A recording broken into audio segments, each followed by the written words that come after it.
Hai Sobat Muse, saya Nares. Hari ini kita kembali lagi di segmen dengerin informasi singkat koleksi Disko. Sebelum menuju ke materi, Sobat Muse pernah dengar nggak sih atau pernah tahu yang dinamakan dengan situs manusia purba Sangiran? Pernah dengar kan?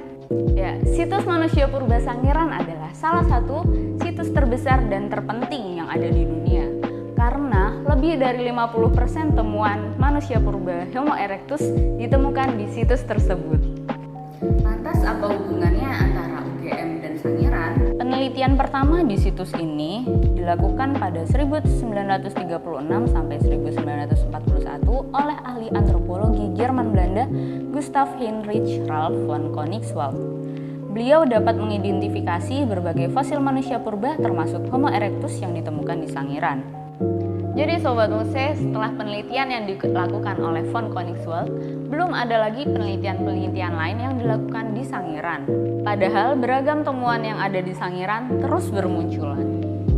Ketika UGM menjadi tuan rumah pada Kongres Ilmu Pengetahuan Nasional yang diadakan pada 22 hingga 28 Oktober 1961, UGM mengusulkan untuk dibuat proyek penelitian paleantropologi nasional.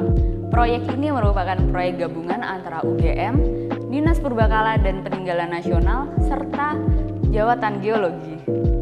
Penelitian yang dilakukan tahun 1962 ini diketuai oleh Dr. Andes Teguh Jakob MSc dari Fakultas Kedokteran UGM. Penelitian ini sekaligus menjadi penelitian prasejarah pertama yang dilakukan oleh Indonesia dan juga sudah diterapkan dengan sistem penggalian yang sistematis. Pada penelitian ini ditemukan ribuan fosil dan juga artefak purba.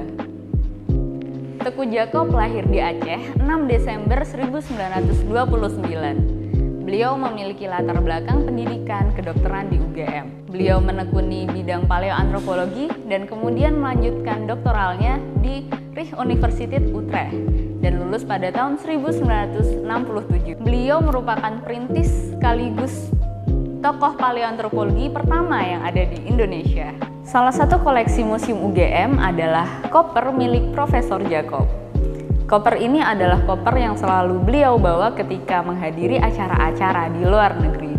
Bukan untuk tempat pakaian atau barang-barang pribadi milik Profesor Jakob, tetapi koper ini digunakan sebagai tempat fosil dan temuan-temuan yang telah beliau temukan di saat penelitian. Kemudian fosil-fosil tersebut ditunjukkan kepada audiens di acara-acara tersebut, sehingga hasil penelitian beliau dapat diekspos oleh banyak orang.